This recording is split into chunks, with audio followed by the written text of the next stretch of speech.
And you can bet they're preaching two hands on the ball here as the kick's away following that fumble return. That'll be taken about a yard deep. And ultimately, he stopped right where he would have been if he had simply gone down to a knee at the 25.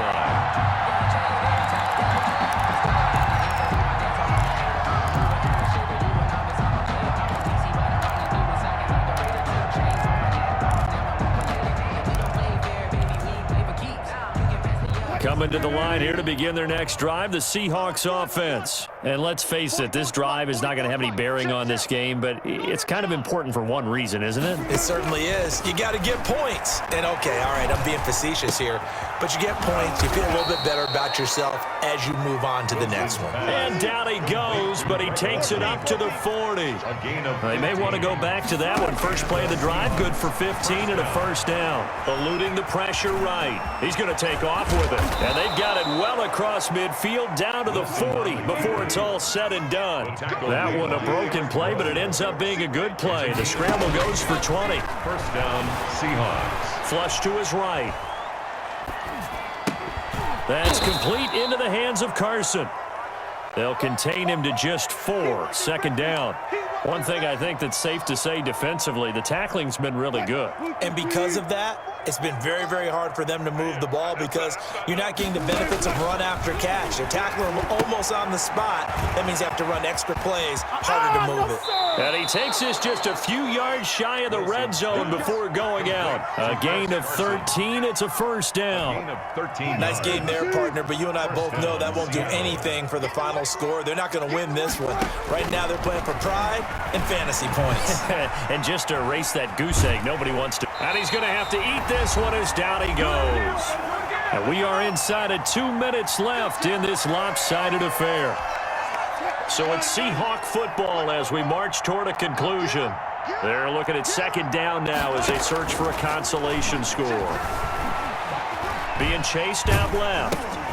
Throw left side complete. That's Carson. They'll get nothing out of that one, and it's going to lead to a third down.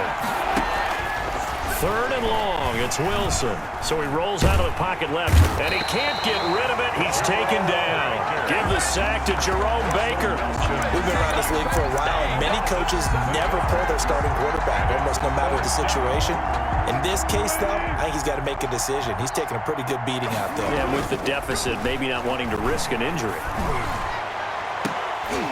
Now they go for it on fourth, but this one is going to wind up incomplete. They had to go for it with such little time remaining, and the Dolphins' defense is able to hold. First down Miami as they get set to start the drive. And this game comfortably in hand. The scoreboard speaks for itself, but you still got your starting quarterback out there. When do you go to the backup, let him get some time? And that's one of the great questions in the NFL, Brandon, because I'm just going to tell you, in the 2015 season, I commentated on 3 games in a row. There were blowouts. And in none of them did the starting quarterback ever come out of the game for the team that had a big lead. And in each instance, I asked the coaches later on, why didn't you do that? And they all looked at me and said, just don't really do that in the NFL. You know, these guys play, and we just play them all the way through. Now, in certain situations, they will take them out, but for the most part, they're not as worried and concerned about getting them out of the game. And that's always puzzled me a little bit. Back-to-back good plays have them on the move on first down.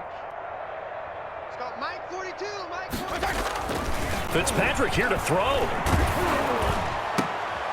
Into a double team, and it's intercepted. Picked up by Delano Hill. Now they get a fourth quarter pick. A little something to hang their hat on, I guess. Okay, so let's face it, though. Who's happy about this play? Fantasy guys, right? Yeah. The analytics will tell you one thing or another. That's a bad play on one hand, a good play on the other, but it's all about the fantasy points here. Yeah, because this ball game is over. And he'll get this one down near the 20-yard line, just shy of the 20. So they elect to decline it. And why not? Just go ahead and let the play stand, and they'll take that. On first and 10, it's Wilson. This complete to Lockett. And he takes it down to the 10-yard line. Now we'll get whistles, and they've signaled for a timeout. Not sure I see the logic in this, but we'll get a stoppage anyway with 5 seconds remaining. A 27-yard attempt. And his kick is right there. It's good. And they'll get back 3, but this remains a large deficit. Well, it's a Pyrrhic victory at best, but, Charles, no team wants to get shut out, so it's hard to blame them for taking the 3 there. You can't blame them one bit. It hasn't been the best performance, that's for darn sure. But there is something to be said for fighting to avoid the goose egg, and they're at least trying to finish out strong. So a victory here for the Miami Dolphins, and it was their defense that led the way, allowing just 3 points, that lone field goal in the entire second half. And remember the old adage, offense sells tickets. Defense does what? Wins championships. And in this game, maybe a championship wasn't won, but a game was by the defense, right? Held them to just a field goal. That's a heck of a job. I mean, when they went out there with that determination and a pretty good game plan, pretty good idea of what they wanted to accomplish, just love the execution, love the tenacity, love the way they finished.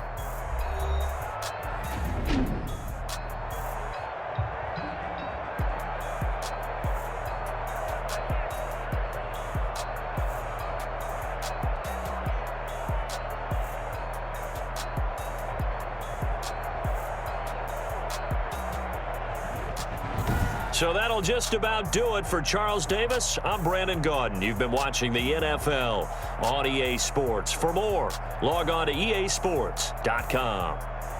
The Dolphins are winners here as we say so long from South Florida.